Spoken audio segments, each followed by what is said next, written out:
San Diego-born Tijuana Rays, 15 seasons. 15 seasons in Major League Baseball, the number one overall pick of the 2000 Major League Baseball draft, five-time MLB All-Star, four-time Gold Glove Award winner, two-time Silver Slugger Award winner, four-time member of Team Mexico. He is Adrian Gonzalez. Good to see you, sir. Thank you. Good to see you. And I left out being a dad and a husband and a family man that I have seen personally. Yeah, that's my biggest accomplishment there, being a good dad. I mean, there's nothing better than that, right? Chris, I have learned from this man. Watching you be a parent on a sideline. You're very encouraging. You're not one of those helicopter dads. Oh, no, not at all, no. I'm definitely there's not. no LeVar Ball in you, man. Wow. I encourage. I've seen that. Yeah. Our daughters play soccer together and have performed together, and it's been great getting to meet you and your wife Betsy. Through Susie and I have just enjoyed getting to know you over the last few years. So it's a pleasure having you here. Thank you. Yeah, thank you for having me. So let's get into the news of the day, man. Did you think you'd ever see a pitcher make $324 million over 9 years, Adrian? It was trending that way, and then after the last couple of years, I didn't think so. And now, What do you mean by that? Well, the last couple of years, it was like anybody at 29, they wouldn't give any long-term deal to. So maybe a 25-year-old, but 29-year-old, that's something that definitely didn't see coming. But good for Garrett, good for baseball. So I guess necessity might be the mother of invention. But why do you think we're seeing now a change in attitude? Well, I do think that there's been a lot of things that have really ticked off some of the players or the representatives, or we talk about agents and the CBA and all that. And I think the revenue for baseball is there, and if you're making the money, put it back into the sport. So okay, let me unpack this a little bit. So the last couple of years has been something that players have taken issue with over the last couple of years? I think the association has made a few mentions on why players are taking so long to sign, going into spring training and all that. And I think this year they made a point to start the bidding and submit offers a little bit earlier. So what happened last year with Keuchel, say, where he's at home. Exactly. Through pretty much to June, right, Chris? Isn't that when Atlanta finally took him off his couch? Yeah. And Kimbrel. Yeah, I believe so. Right. Kimbrel went to the Cubs. Yeah. So the fact that we're seeing signings now before the year is out is a response to what, do you think? I think it's the agents, getting on top of it and saying, I'm going to take over the offers now, and I'm not going to let this guy sit. Out of fear for what? I mean, for everybody kind of dragging it. I think so. For everybody kind of dragging it, and I think the owners and the commissioner, everybody got together and they said, let's kind of get something going in the winter meeting so we can make a splash and keep baseball in the news. You know what? I love it. Yeah. Because that's the thing that I was mentioning last year, is that right now college football is kind of winding down. Yeah, we just got the big explosion of who's going to be playing in the college football playoff. We've got the bowl game set. Mm-hmm. The Heisman Trophy's coming up. In football, there's 3 more regular season weeks left. Yeah. This is a perfect time for baseball to have a free agent frenzy. Exactly. And then stay in the news and just continue to be present, within the fans. Do they have to reach out to Boris and say you got to play ball on that front too? Because Scott's a guy I think he's already in conversations. What do you mean? I mean, you have the big agents that definitely have a lot of say in what goes on. So, yeah. Adrian Gonzalez here on the Rich Eisen Show. What do you think of the style of play that baseball has suddenly settled into, where it seems to be a walk, a strikeout, or a home run about, what would you say, 50% of the time? Yeah. Maybe even more. I might be even undercutting that a little bit. What do you think about that, Adrian? I really like the old school baseball better, hit and runs, bunting guys over, all that.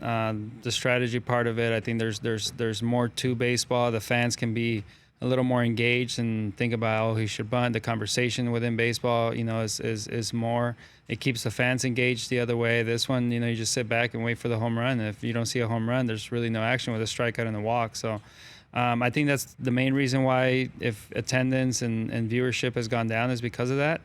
But on the front office side, there's a science to that. So I'm not a big fan of it. I like to see managers like Bruce Bochy and the old school managers that would put bunts and hit and runs and all that stuff to get things going. Who was the manager you had that flew most by the seat of his pants? I mean, my favorite manager of all time was Bruce Bochy for sure. Why is that? Just the way he communicated, the way he stuck by his word, everything he said. And he was just the smartest guy there. He's a Hall of Famer, right? Absolutely. That's yeah. I mean, don't even stutter. Yeah. He's a 100% Hall of Fame. Yeah. Major League Baseball Cooperstown candidate for sure. Yeah, for sure. And was he your first manager? Was who? Who was your first manager? My first manager was Buck Showalter. They're in Texas, right? Yeah, in Texas. Okay. Where were you when you were picked first overall? What was your draft day like? They flew me out to Miami pre-draft. Okay. They had told me that I was going to be the first pick. We had agreed to the deal about a few days before, and so we flew out to Miami, and I was in the conference room where they do the draft. Okay. And so just like we would normally see an NFL player, that's what you got? A little bit, yeah. I got to take batting practice with the team that same day. With the Rangers? No, with the Marlins. You were drafted by the Marlins? By the Marlins, yeah. Huh. Yeah, so I was in Miami in the middle of the summer. So how did you wind up? Okay, so you started with the Marlins, eh? In the minor leagues, yeah. In the minor leagues, and then I got traded. I got traded the year that the Marlins won. They needed a closer at the time, and they went out and got Uge Urbina at the trade deadline. No, and that was we the guy haven't they heard traded. that name in a long time. I have not. Uge Urbina. Yeah. I have not heard in a very long time. Yeah, I was that prospect that was. You were the prospect. I was the prospect that got traded at the time. Yeah, so they could get the closer they needed to win the World Series. So you were a factor in the Miami Marlins, the Florida Marlins at the time winning the World Series. Yeah. Huh. And tell me the craziest story you're comfortable sharing from the Red Sox. Craziest story comfortable sharing. From your 2 years with the Boston Red Sox. Craziest story. We had some fun times on the plane. I think there was some fun stories there that just a lot of gambling going on that made it interesting. Poppy was the one who was there was a lot of guys that would get into the games. Veritek, Poppy, Papelbon. There was some fun games going on on the plane. So a little too far out of my league. No kidding. Yeah. And you were very well I enjoy paid. the card game, but when the stakes get really high, I like to step away. You tapped out. Yeah. Okay. Yeah. You went to the first class seating, or no? I just stepped away and wouldn't call any of those big bets. So they knew how to get me out of the game. Okay, they knew how to get Adrian Gonzalez to fold. Yeah. Okay. And then coming here to the Los Angeles Dodgers, what was that like for you? Obviously, being back in Southern California. Yeah, I mean, surprise trade, definitely wasn't expected. But when I heard it was the Dodgers, I was really happy because, like you said, coming back to Southern California, being close to the family again, and being close to home, and actually it ended up turning into my home, which is how much I loved it here. So it was if I didn't want to get traded, but if I was going to get traded, it was a perfect spot. Okay. Do you want to ask him the poll question? I'm going to turn you into a member of the media for a quick second. Okay. Okay. Ask the poll question of Adrian Gonzalez, Chris Brockman. Go for it. All right, Adrian, based on... And this is negative. This is a negative question. You're a very positive gentleman. Yeah. You've got nothing but positivity that oozes out of you. It just comes out of your pores. I'm going to give you just a quick heads up that he's a Boston guy, so that makes me very miserable deep inside. Yes. I'm only happy when I'm sad. You're only happy when you're upset and sad and booing Tom Brady at halftime despite 6 championships in the case. I wasn't at the game. Okay, I'm sorry. I'm going to stop setting it up. Go and ask the poll question of Adrian Gonzalez, Chris. Okay, which team, based on Garrett Cole signing, which team will most regret this big contract that they handed out? The Phillies to Bryce Harper, the Padres to Manny Machado, the Nationals to Steven Strasburg, or the Yankees to Garrett Cole? Ooh, who's going to regret it the most? If you had to choose one. I would have to say the Phillies with Bryce. Not because Bryce isn't going to perform, but I don't think having Bryce there guarantees a World Series. Why do you say that? Because Philly's a small ballpark. You can get most hitters that can perform there. And for me, money's better spent on pitchers in the playoffs than hitters. No kidding. Yeah. Why is that? Because pitchers dominate in the playoffs. You've seen it. You always have those performances that take you to the World Series. You had Bumgarner do it. You've had Strasburg and Scherzer do it this year. The time before that, you just see it every year. There's that pitching performance. You can even go back to Randy Johnson and Schilling with the Diamondbacks. Exactly. So pitching wins in the playoffs, hitting doesn't. So. Toughest pitcher you had to face was who? I always say in his prime, Tim Lincecum. He was nasty in his prime. Yeah. Why? Because of the way he delivered? Yeah, he just liked to run that fastball inside, and he threw the changeup right off of it. Most right-handed pitchers throw the changeup away. We used to throw it inside, and it just drove me crazy. Tim Lincecum. Yeah. I would not have guessed that. I mean, for a little guy, my childhood hero growing up, one of them was Ron Guidry, who was not a big dude. He was a slight Louisiana Lightning, and the ball would just explode out of his left hand.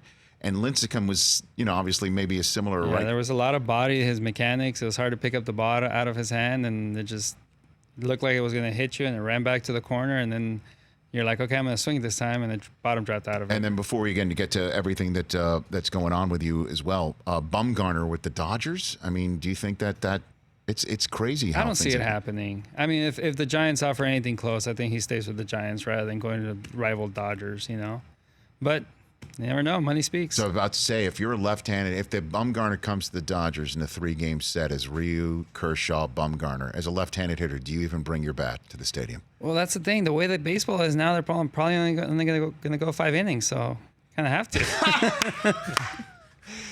You're right. It's a good point. It is, third time through the order. Exactly.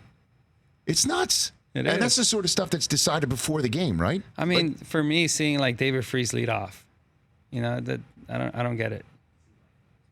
There you go. Just so you can get that second at bat. All right, so let's go through this here. I have right here a nice 6 of Calidad beer. Yeah. This is your beer? This is, yeah. Okay. Calidad beer, Mexican style lager, brewed in Santa Barbara. Brewed in Santa Barbara, California. Yeah. Okay, so.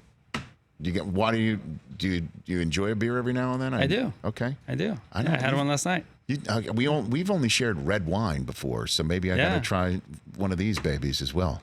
Yeah, and yes, and you can take that home with you. It's for you. This is for me, and it's nice and chilled right now as well. Did we keep this in a fridge, or did you? I brought it from a fridge. So okay, you have a cooler in your car, pretty much. No, but it's not a far drive. So okay, okay, and it's distributed right here in Southern California. Yeah, and you are I know you guys are genuinely excited about this. You got a Jersey Mike's franchisee right here. Yeah. How many Jersey Mikes do you have? We have 11 at the moment, 2 in construction, and taking them into Mexico, which is fun. That's going to be amazing. Okay. Why do you and you're not just a guy who just spends the money in that. You are all over this. You're involved in the flow chart big time, right? Yep. I'm there. I mean, obviously I'm not doing the day-to-day operations because our stores are in San Diego and Palm Springs. Right. But the weekly calls, the emails, making sure the numbers all look right. Yeah. Okay. And then Active Faith Sports, that's a clothing line. What is that? Christian clothing apparel line that was started by an ex-basketball player that blew out his knees rookie season, Lanny Smith. Steph Curry's a partner in it. Vernon Wells is a partner in it. Mm-hmm. So a lot of athletes in it. And how did you get involved? Through Lanny. You met him in baseball. He was distributing a bunch of years ago when he first started. He was distributing these wristbands that you'll see a lot of the guys wear all over that says, "In Jesus' name I play." Mm-hmm. And just met him through that, and just always continued the conversation with him. And yeah. And what's Popfly XP that you're a chairman of? Popfly XP is a digital branding app company that we develop where we basically do free apps for athletes who have a following. Anybody that has a following that create an app and able to monetize their social media currency through it. And then it's a digital brand again that you are the chairman of that. And then there's the Adrian and Betsy Gonzalez Foundation that we talked about earlier as well. Everybody follow this man on Twitter and Instagram at Adrian_L Titan. Last question for you: the most beautiful rendition of "Let It Go" that you've ever heard was performed by who? By your daughter, by Taylor. Absolutely. Taylor nailed it. She did. She definitely got Susie's voice. I'll take that. I will absolutely take that. Hey, man, thanks for coming on here, Adrian. Thank you for having me. This is a blast. Let's keep doing it. You know, you're very opinionated when it comes to the baseball world, and I'd love to have you back here as a voice on this front Okay, absolutely. and I'm not just saying that because you bring beer. Well, I'll still bring beer. Okay, but very good. Because you bring the Caladot beer with you. Thanks for coming on, man. Thank you. Thanks best for to having Betsy, me. best to your whole family. Thank you. Adrian Gonzalez here on The Rich Eisen Show. For more of The Rich Eisen Show, tune to Audience Channel 239 on DirecTV for free on BR Live or download the Rich Eisen Show app.